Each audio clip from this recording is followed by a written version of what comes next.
ಇದು ಯಾರೆಲ್ಲ KRTET ಪರೀಕ್ಷೆಯನ್ನು ಸೆಪ್ಟೆಂಬರ್ 3, 2023ರಲ್ಲಿ ಪರೀಕ್ಷೆಯನ್ನು ಹಾಜರು ಮಾಡ್ತಾ ಇದ್ರಲ್ಲ, ಅವರಿಗೆ ನೀವು ಪರೀಕ್ಷೆಯಲ್ಲಿ ಆ ಸಮಯದಲ್ಲಿ ಯಾವ ಟ್ರಿಕ್ಸ್ಗಳನ್ನು, ಯಾವ ಮಾತುಗಳನ್ನು ನೆನಪಿನಲ್ಲಿ ಇಟ್ಕೊಳ್ಬೇಕು. ಕೆಲವೊಂದಿಷ್ಟು ಚಿಕ್ಕ ತಪ್ಪುಗಳು ನಮ್ಮ ಅಂಕಗಳನ್ನು ಕಡಿಮೆ ಆಗಲಿಕ್ಕೆ, ಅರ್ಹತೆಯನ್ನು ಪಡೆದೇ ಇರೋದಕ್ಕೆ ಕಾರಣ ಆಗ್ತದೆ. ಬಟ್ ಈ ವಿಡಿಯೋದಲ್ಲಿ ನಾನು ನಿಮಗೆ ಖಂಡಿತವಾಗಿ ನಮ್ಮ ಒಂದು ಅನುಭವದ ಮೇಲೆಗೆ ನಾನು ನಿಮ್ಗೆ ಏನು ಮಾಡ್ತೀನಿ, ಕೆಲವೊಂದಿಷ್ಟು ಸಜೆಷನ್ಸ್ಗಳನ್ನು ಕೊಡ್ತೀನಿ. ಸೊ ಖಂಡಿತವಾಗಿ ಇವುಗಳನ್ನು ಪಾಲಿಸಿದರೆ ಆರಾಮ ಆಗ್ತದೆ, ಜೊತೆಗೆ ಅರ್ಹತೆಯೂ ಆಗ್ತದೆ, ಹೆಚ್ಚು ಅಂಕಗಳನ್ನು ಕೂಡ ಸಿಗ್ತದೆ. ವಿಡಿಯೋವನ್ನು ತಾವೆಲ್ಲರೂ ಕೂಡ ಲೈಕ್, ಶೇರ್ ಹಾಗೂ ಸಬ್ಸ್ಕ್ರೈಬ್ ಮಾಡಲಿಕ್ಕೆ ಮರೆಯದಿರಿ ಅಂತ ಹೇಳ್ತಾ, ಇದಕ್ಕಿಂತ ಮೊದಲಿಗೆ ಎಕ್ಸಾಮ್ ಡೇ ಬಿಫೋರ್ ನೀವು ಏನೆಲ್ಲ ಒಂದು ಇನ್ಸ್ಟ್ರಕ್ಷನ್ಸನ್ನು ನೆನಪಿನಲ್ಲಿ ಇಟ್ಕೊಳ್ಬೇಕು, ಏನು ಪ್ರಿಪ್ರೇಷನ್ ಮಾಡ್ಕೊಳ್ಬೇಕು ಅನ್ನೋದನ್ನು ವಿಡಿಯೋವನ್ನು ಸಹಿತ ಹಾಕಿದ್ದೀನಿ. ಅದನ್ನು ನೋಡದೇ ಇದ್ದರೆ ವಿಡಿಯೋದ ಡಿಸ್ಕ್ರಿಪ್ಷನ್ ಬಾಕ್ಸ್ನಲ್ಲಿ ಒಂದು ಪ್ಲೇಲಿಸ್ಟ್ ಲಿಂಕ್ ಇದೆ, TET, HSTR, GPSTR ಪ್ರಿಪ್ರೇಷನ್ ಅನ್ನೋ ಒಂದು ಲಿಂಕನ್ನು ಒತ್ತಿ ನೋಡ್ಬೋದು. ಸೊ ವಿಡಿಯೋನ ತಡ ಮಾಡದೆ ಶುರು ಮಾಡೋಣ, ಒಂದೊಂದಾಗಿ ನೋಡುವ. ಸೊ ಮೊದಲಿಗೆ ಇದೆ ಅಗತ್ಯ ಪರಿಕರಗಳೊಂದಿಗೆ ಪರೀಕ್ಷಾ ಕೇಂದ್ರ ಸಮಯ ಅನುಸಾರ ತಲುಪಿ. ಸೊ ಫಸ್ಟ್ ನೀವೇನು ಮಾಡಬೇಕಂದ್ರೆ ಹಾಲ್ ಟಿಕೆಟ್ ತೊಗೋಬೇಕು. ಚೆನ್ನಾಗಿರ್ತಕ್ಕಂಥ ಬ್ಲೂ ಅಥವಾ black ink ball point pen ತೊಗೋಬೇಕು. ಯಾರ್ದಾದ್ರೂ ಅಡ್ಮಿಷನ್ ಟಿಕೆಟಲ್ಲಿ, ಹಾಲ್ ಟಿಕೆಟಲ್ಲಿ ಫೋಟೋ ಬರದೇ ಇದ್ದರೆ, ಫೋಟೋ ಬ್ಲರ್ಡ್ ಇತ್ತಂದರೆ ಅದಕ್ಕೆ ತಕ್ಕಂತೆ 2 ನಿಮ್ಮ ಪಾಸ್ಪೋರ್ಟ್ ಸೈಜ್ ಫೋಟೋನೂ, ಒಂದು ID ಪ್ರೂಫನ್ನು ತೆಗೆದುಕೊಂಡು ಹೋಗಬೇಕು. ಯಾವಾಗ ಎಕ್ಸಾಮ್ ಸ್ಟಾರ್ಟ್ ಆಗೋಕ್ಕಿಂತ ಮುಂಚೆನೇ ನಿಮ್ಮ ಎಕ್ಸಾಮ್ ಸೆಂಟ್ರಲ್ಲಿ ನೀವು ಅಟೆಂಡ್ ಆಗಬೇಕು. ಎರಡನೇದು, ಪರೀಕ್ಷಾ ಕೇಂದ್ರಗಳಲ್ಲಿ ಗಾಬರಿ ಮತ್ತು ಒತ್ತಡಕ್ಕೆ ಒಳಗಾಗಬೇಡಿ. ಏನೋ ಸ್ವಲ್ಪ ಹೆದರಿದ ಹಾಗೆ ಮಾಡೋದು, ಏನೋ ಪ್ರೆಷರ್ ಆಗಿದ್ದ ಹಾಗೆ ಮಾಡೋದು ಮಾಡಲಿಕ್ಕೆ ಹೋಗಬಾರ್ದು. ಯಾಕಂದರೆ ಎಕ್ಸಾಮ್ ಅಂತಕ್ಕಂಥದ್ದು ಕೂಲ್ ಮೈಂಡಿಂದ, ಎಷ್ಟು ನೀವು ಎಕ್ಸಾಮ್ನಲ್ಲಿ ಶಾಂತವಾಗಿ ಇರ್ತಿರಲ್ಲ, ಅಷ್ಟು ನಿಮ್ಗೆ ಏನಾಗ್ತದಪ್ಪ ಅಂದರೆ ಉತ್ತರಗಳು ಪಟಪಟನೇ ತಲೆಯಲ್ಲಿ ಬರ್ತವೆ. ನಿಮ್ಮ ಗಾಬರಿ, ನಿಮ್ಮ ಒತ್ತಡದಿಂದ ಉತ್ತರಗಳು ಏನಾಗ್ಬೋದು, ಮಿಸ್ ಆಗ್ತಕ್ಕಂಥ ಚಾನ್ಸಸ್ ಇದ್ದಾವೆ. ಯಾವುದೇ ರೀತಿಯ ಪ್ರಶ್ನೆಗಳನ್ನು ಊಹೆ ಮಾಡಬೇಡಿ.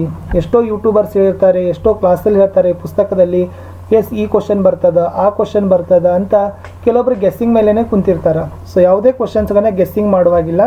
ಪ್ರಶ್ನೆ ಪತ್ರಿಕೆ ನೋಡಿದ ಮೇಲೇ ಪ್ರಶ್ನೆಗಳನ್ನು ತಾವೇನು ಮಾಡಬೇಕಪ್ಪ ಅಂದರೆ ಉತ್ತರವನ್ನು ಕೊಂಡುಕೊಳ್ಳಿಕ್ಕೆ ಪ್ರಯತ್ನ ಮಾಡಬೇಕು. ಬಟ್ ಅಜುಮ್ಷನ್ಸ್ಗಳನ್ನು, ಊಹೆಗಳನ್ನು, ಪ್ರಶ್ನೆಗಳನ್ನು ಮಾಡುವ ಹಾಗೆ ಇಲ್ಲ. ಪ್ರಶ್ನೆ ಪತ್ರಿಕೆ ಪುಸ್ತಿಕೆ ಮತ್ತು OMR ಸಂಖ್ಯೆ ಒಂದೇ ಆಗಿರೋದನ್ನು ಖಚಿತಪಡಿಸಿಕೊಳ್ಳಿ. ವ್ಯತ್ಯಾಸ ಇದ್ದರೆ ಕೊಠಡಿ ಮೇಲ್ವಿಚಾರಕರ ಗಮನಕ್ಕೆ ತನ್ನಿ. ಇಲ್ಲಿ ಮೇನ್ ಇಂಪಾರ್ಟೆಂಟ್ ಏನಂದರೆ ಕ್ವಶನ್ ಪೇಪರ್ ಬುಕ್ಲೆಟು ಮತ್ತು OMR. ಆ್ಯಕ್ಚುಲಿ ಕ್ವಶನ್ ಪೇಪರ್ ಬುಕ್ಲೆಟಲ್ಲಿ OMR ಇರ್ತದೆ. ಆ ಕ್ವಶನ್ ಪೇಪರ್ ಬುಕ್ಲೆಟ್ ನಂಬರು ಮತ್ತು OMR ನಂಬರ್ ಎರಡೂ ಒಂದೇ ಆಗಿರಬೇಕು. ಇನ್ ಕೇಸ್ ಬೇರೆ ಇತ್ತಂದ್ರೆ ನೀವೇನು ಮಾಡಬೇಕು, ಕೊಠಡಿ ಮೇಲ್ವಿಚಾರಕರಿಗೆ ತಿಳಿಸಿ ಬೇರೆದನ್ನು ತೆಗೆದುಕೊಳ್ಬೇಕು. ನಿಮಗೆ ಒದಗಿಸಿರುವ OMR ಪೂರ್ವ ಮುದ್ರಿತವಾಗಿದ್ದು ಕೇವಲ 11ನೇ ಕಾಲಮ್ನಲ್ಲಿ ಅರ್ಜಿ ಸಂಖ್ಯೆ ಮಾತ್ರ ಬರೆದು ಸೇವ್ ಮಾಡಬೇಕು. ಆಲ್ರೆಡಿ ನಿಮ್ಮ ಹಾಲ್ ಟಿಕೆಟಲ್ಲಿ ಕೊಟ್ಟಿದ್ದಾರೆ, ಪ್ರೀ ಪ್ರಿಂಟೆಡ್ OMR ಸೀಟನ್ನು ನಿಮಗೆ ಪ್ರೊವೈಡ್ ಮಾಡ್ತಾ ಇದ್ದಾರೆ.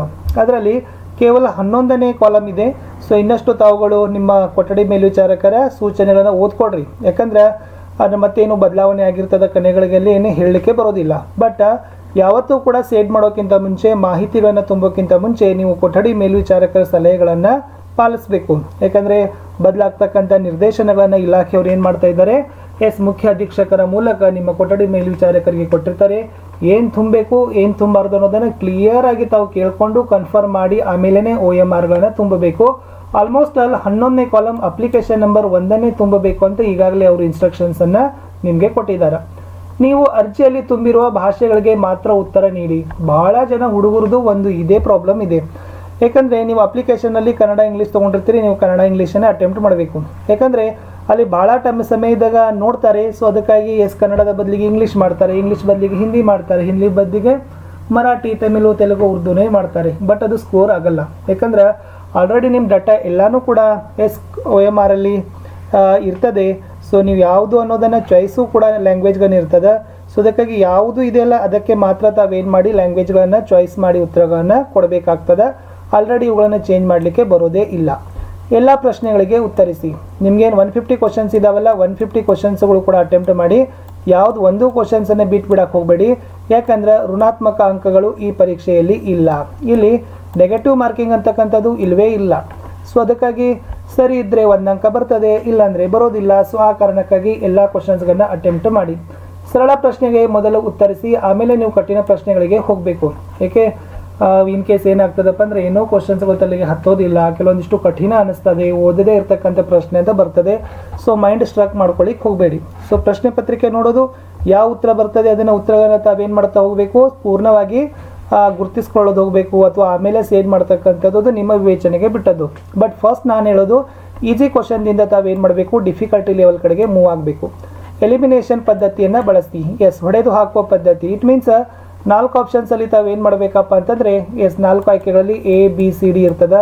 ಆ ಎಸ್ ಪ್ರಶ್ನೆಗೆ ಸಂಬಂಧಪಟ್ಟಂತೆ ಡಿ ಸರಿ ಇಲ್ಲ ಅಂತ ಅನ್ನೋದನ್ನು ಖಾತ್ರಿ ಆಗಬೇಕು, ಎ ಸರಿ ಇಲ್ಲ ಅನ್ನೋದನ್ನು ಖಾತ್ರಿ ಆಗಬೇಕು, ಆಮೇಲೆ ಸಿ ಇಲ್ಲ ಅಂತಂಥದ್ದು ಲಾಸ್ಟ್ ಯಾವುದು ಉಳಿತದಪ್ಪ ಅದನ್ನು ಮಾಡಬೇಕು. ಯಾಕಂದ್ರೆ ಕೆಲವೊಂದಿಷ್ಟು ಪರೀಕ್ಷೆಯ ಪ್ರಶ್ನೆಗಳಿಗೆ ಹತ್ತಿರವಾಗಿರ್ತಕ್ಕಂಥ ಉತ್ತರಗಳನ್ನೇ ಇರ್ತವೆ.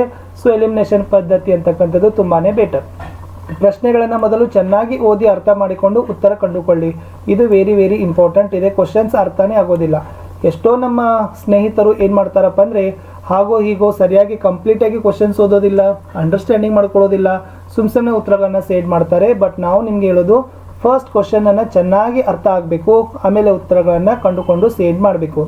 ಸಾಧ್ಯವಾದಷ್ಟು ನಾನು ಶಿಕ್ಷಕ ಪಾಠ ಬೋಧನೆ ಮಾಡುತ್ತಿದ್ದೇನೆ ಎಂದು ಅನ್ವಯಿಸಿ ಉತ್ತರಗಳನ್ನು ಊಹಿಸಿ. ಕೆಲವೊಂದಿಷ್ಟು ಪೆಡಗಾಗಿದಲ್ಲಿ ಏನು ಮಾಡ್ತಾರಪ್ಪ ಅಂದ್ರೆ ನಾವೇ ಕ್ಲಾಸ್ ರೂಮ್ ಟೀಚರಲ್ಲಿ ನಾನು ಟೀಚರ್ ರೋಲನ್ನು ನಿಭಾಯಿಸ್ತಾ ಇದ್ದೀನಿ ಅಂತ ತಿಳ್ಕೊಂಡು ನೀವೇನು ಮಾಡಬೇಕಾಗ್ತದೆ, ಅಪ್ಲೈಡ್ ಕ್ವಶನ್ಸ್ಗಳನ್ನ ಟೀಚರ್ ಆ್ಯಸ್ ಅ ರೋಲ್ ಆಗಿ ನೀವು ಉತ್ತರಗಳನ್ನು ಕೊಡಬೇಕಾಗ್ತದೆ. ಇದು ಕೂಡ ಮೋಸ್ಟ್ ಇಂಪಾರ್ಟೆಂಟ್.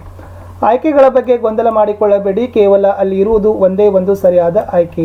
ಎಷ್ಟೋ ಜನ ಏನು ಮಾಡ್ತಾರಪ್ಪ ಅಂದ್ರೆ ಆಪ್ಷನ್ಸ್ಗಳ ಬಗ್ಗೆನೇ ತಪ್ಪು ಅಂತ ವಾದ ಹಾಕ್ತಾರೆ ಮನಸ್ಸಿನಲ್ಲಿ. ಬಟ್ ಅದನ್ನಿಲ್ಲ, ಅಲ್ಲಿ 4 ಆಯ್ಕೆ ಇದೆ, 1 ಪ್ರಶ್ನೆ ಇದೆ, ಒಂದು ಮಾತ್ರ ಸರಿ ಅಂತಕ್ಕದ್ದನ್ನು ತಿಳ್ಕೊಂಡು ನೀವೇನು ಮಾಡಬೇಕು, ಉತ್ತರಗಳನ್ನು ಕೊಡಬೇಕು. ವೈಟ್ನರ್ ಬಳಸಬೇಡಿ. ಭಾಳ ಜನ ಸ್ನೇಹಿತರು ವೈಟ್ನರು ಅಥವಾ ಬ್ಲೇಡ್ಗಳನ್ನು ಸಹಿತನೂ ಕೂಡ ಕೆತ್ತಲಿಕ್ಕೆ ಬಳಸ್ತಾರೆ OMRನ. ಬಟ್ ಹಾಳಾಗ್ತದೆ. ಓಕೆ, ಅದನ್ನು ಯಾವುದೂ ಲೆಕ್ಕಕ್ಕೇನೆ ತಗೊಳ್ಳೋದಿಲ್ಲ ಸ್ಕ್ಯಾನರ್. ಯಾಕಂದರೆ ಭಾಳ ಸೂಕ್ಷ್ಮವಾಗಿರ್ತಕ್ಕಂಥ ಸ್ಕ್ಯಾನರನ್ನು ಮಂಡಳಿಯವರು ಬಳಸೋದ್ರಿಂದ ತಾವೇನು ಮಾಡಬೇಕು, ವೈಟ್ನರು ಬ್ಲೇಡ್ಗಳನ್ನು ಬಳಸಲಿಕ್ಕೇ ಹೋಗಬೇಡಿ. ಮೊದಲು ಪ್ರಶ್ನೆ ಉತ್ತರ ಖಚಿತ ಮಾಡಿಯೇ OMR ಸೇವ್ ಮಾಡಿ. ಎಸ್, ಮೊದಲು ಕ್ವಶನ್ಸು, ಅದರ ಆನ್ಸರ್ 100% ಶೋ. ಎಸ್, ಈ ಪ್ರಶ್ನೆ ಉತ್ತರ 100ಕ್ಕೆ 100 ಬಿನೇ ಇದೆ, ಸಿನೇ ಇದೆ, ಡಿನೇ ಇದೆ, ಏನೇ ಇದೆ ಅಂತಕ್ಕಂಥ ಖಾತ್ರಿ ಮಾಡಿ ನೀವು ಸೇಡನ್ನು ಮಾಡಿ. ಸುಮ್ಮನೆ ಸೇಡ್ ಮಾಡಿಕೊಂಡು ಆಮೇಲೆ ಪಶ್ಚಾತ್ತಾಪ ಮರಗಲಿಕ್ಕೆ ಹೋಗಬೇಡಿ. ಸೇಡ್ ಮಾಡತಕ್ಕಂಥ ಸಂದರ್ಭದಲ್ಲಿ ಸರ್ಕಲ್ ಕಂಪ್ಲೀಟ್ ಆಗಿ ಏನಾಗಬೇಕು, ಶೇಡ್ ಆಗಬೇಕು. ಅರ್ಧಂಬರ್ಧ ಸೇಡ್ಗಳನ್ನು ಮಾಡುವಂಗಿಲ್ಲ. ಸರಿ ಚಿಹ್ನೆ ಅಥವಾ ಗುಂಡ್ಲೆ ಚಿಹ್ನೆ ಈ ಥರನೂ ಕೂಡ ನೀವು ಬಳಸುವ ಹಾಗೆ ಇಲ್ಲ. ಕಾರ್ಬನ್ಲೆಸ್ OMR ತಂದು ಇಲಾಖೆ ಬಿಟ್ಟ ಉತ್ತರ ಮತ್ತು ಫಲಿತಾಂಶದ ಬಗ್ಗೆ ಯೋಚನೆ ಮಾಡಿ. ಎಸ್, ಎಲ್ಲ ಎಕ್ಸಾಮ್ ಆಗ್ತದ. ಸೊ ಆದ ತಕ್ಷಣ ಏನಾಗ್ತದಪ್ಪ ಅಂದ್ರೆ ಎಷ್ಟೋ ಯೂಟ್ಯೂಬರ್ಸ್ಗಳನ್ನು ಕೀ ಆನ್ಸರ್ಸ್ಗಳನ್ನ ಅಪ್ಲೋಡ್ ಮಾಡ್ತಾರೆ, ಅದು ಅವರು ಇದು ಅವರು ಅಂತ. ಬಟ್ ಅದ್ರ ಬಗ್ಗೆ ತಲೆ ಕೆಡಿಸ್ಕೊಳ್ಳಿಕ್ಕೆ ಹೋಗಬೇಡಿ. ಯಾಕಂದರೆ CSE ಅವರು ನಿಮಗೆ ಏನು ಮಾಡ್ತಾರೆ, ಕೀ ಆನ್ಸರ್ ಬಿಡ್ತಾರೆ, ಪ್ರೊವಿಷನಲ್ ಬಿಡ್ತಾರೆ, ಅಬ್ಜೆಕ್ಷನ್ ಕಾಲ್ ಮಾಡ್ತಾರೆ, ಫೈನಲ್ ಕೀ ಆನ್ಸರ್ ಮಾಡ್ತಾರೆ, ರಿಸಲ್ಟ್ ಬರ್ತದೆ. ಅವಾಗ ಮಾತ್ರ ತಲೆ ಕೆಡಿಸ್ಕೊಳ್ರಿ. ಇದಿರಲಿಲ್ಲ ಅಂದರೆ ಮತ್ತೆ ನೆಕ್ಸ್ಟ್ ಚಾನ್ಸ್ ಇದೆ, KRTT ಇರಲಿಲ್ಲ ಅಂದರೆ CTET ಇದೆ. Okay, don't worry. ಬೇರೆಯವರ ಊಹೆಗೆ ಕಿವಿಗೊಡಬೇಡಿ. ಸೊ ಕೆಲವರು ಎಷ್ಟೋ ವಾದ ಮಾಡ್ತಾರೆ, ಎಷ್ಟೋ ರಾಬರ್ಗಳನ್ನು ಹಬ್ಬಿಸ್ತಾರೆ, ವದಂತಿಗಳನ್ನು ಹಬ್ಬಿಸ್ತಾರೆ. ಅದಕ್ಕೆಲ್ಲ ತಾವು ಕಿವಿಗಳನ್ನು ಕೊಡಬೇಡಿ. ಏನು ಇಲಾಖೆಗಳು ಪ್ರಕಟಣೆಗಳನ್ನು ಕೊಡ್ತಾರಲ್ಲ, ಇಲಾಖೆಗಳು ಏನು ಅಪ್ಡೇಟ್ ಮಾಡ್ತಾರಲ್ಲ, ಅದ್ರ ಬಗ್ಗೆ ತಾವು ಮಾತ್ರ ಯೋಚನೆ ನಿಮ್ಮದು ಇರಲಿ. ಚೆನ್ನಾಗಿ ಉತ್ತರಿಸಿ. ಧನಾತ್ಮಕ ಮನೋಭಾವ ನಿಮ್ಮ ಜೊತೆ ಇರಲಿ. Best of luck. ಎಲ್ಲ ಪ್ರಶ್ನೆಗಳಿಗೆ ಚೆನ್ನಾಗಿ ನೀವು ಉತ್ತರಗಳನ್ನು ಮಾಡಬೇಕು. ಪಾಸಿಟಿವ್ ಅಟಿಟ್ಯೂಡ್ ಅಂತಕ್ಕದ್ದನ್ನು ಬೆಳೆಸ್ಕೊಳ್ಳಿ. ನಿಮ್ಮ ಪರೀಕ್ಷೆ ಚೆನ್ನಾಗಾಗ್ತದೆ. ಒಂದು ಮಾತು ಮಾತ್ರ ಹೇಳಲಿಕ್ಕೆ ಸತ್ಯ, ಕೆಲವೊಂದಿಷ್ಟು ಹಿಂಟ್ಸ್ ಏನಪ್ಪ ಅಂದ್ರೆ ಫಸ್ಟ್ ಎಲ್ಲ ಕ್ವಶನ್ಸನ್ನು ಅಟೆಂಪ್ಟ್ ಮಾಡಿ. ಸೆಕೆಂಡ್ ಕ್ವಶನ್ಸ್ಗಳನ್ನು ಗೆಸ್ಸಿಂಗ್ ಮಾಡ್ಕೊಳ್ಳಿಕ್ಕೆ ಹೋಗಬೇಡಿ. ಥರ್ಡ್ ಕ್ವಶನ್ಸ್ ಕಂಪ್ಲೀಟ್ ಅಂಡರ್ಸ್ಟ್ಯಾಂಡಿಂಗ್ ಆದಮೇಲೆ ಆಪ್ಷನ್ಸ್ಗಳನ್ನು ಸೇಡ್ ಮಾಡಿ. ಸೇಡ್ ಕಂಪ್ಲೀಟಾಗಿ ಮಾಡಿ. ಯಾವಾಗ ಅಂದರೆ ಎಲ್ಲ ಶೂರ್ ಆದಮೇಲೆ ಮಾತ್ರ. ಯಾವುದೇ ವದಂತಿಗೆ ಕಿವಿಗೊಡಬೇಡಿ. CSE ಅವರು ಕೊಡ್ತಕ್ಕಂಥ ಪ್ರಕಟಣೆಗಳೇ ಅಂತಿಮವಾಗಿರ್ತಾವಂತಕ್ಕಂಥ ಮಾತನ್ನು ನಿಮ್ಮ ಜೊತೆ ಹೇಳ್ತಾ, ಖಂಡಿತವಾಗಿ ನಿಮಗೆ ಹೆಲ್ಪ್ ಆಗಿದೆ ಅಂತ ಅಂದ್ಕೊಳ್ತಾ ತಾವೆಲ್ಲರೂ ಕೂಡ ಲೈಕ್, ಶೇರ್ ಹಾಗೂ ಸಬ್ಸ್ಕ್ರೈಬ್ ಮಾಡಲಿಕ್ಕೆ ಮರೆಯದಿರಿ ಸ್ನೇಹಿತರೆ. ನಿಮ್ಮೆಲ್ಲ ಪರೀಕ್ಷೆ ಚೆನ್ನಾಗಾಗಲಿ. ನಿಮ್ಮ ಪರೀಕ್ಷೆಗೆ ಬೆಸ್ಟ್ ಆಫ್ ಲಕ್ ಅಂತ ನಮ್ಮ ಯೂಟ್ಯೂಬ್ ಚಾನಲ್ನಿಂದ ಹೇಳ್ತಾ, ಸೊ ಮತ್ತೆ ಸಿಗ್ತೀನಿ ಹೊಸ ಅಪ್ಡೇಟ್ದೊಂದಿಗೆ. ಅಲ್ಲಿಯವರೆಗೂ ಬಾಯ್.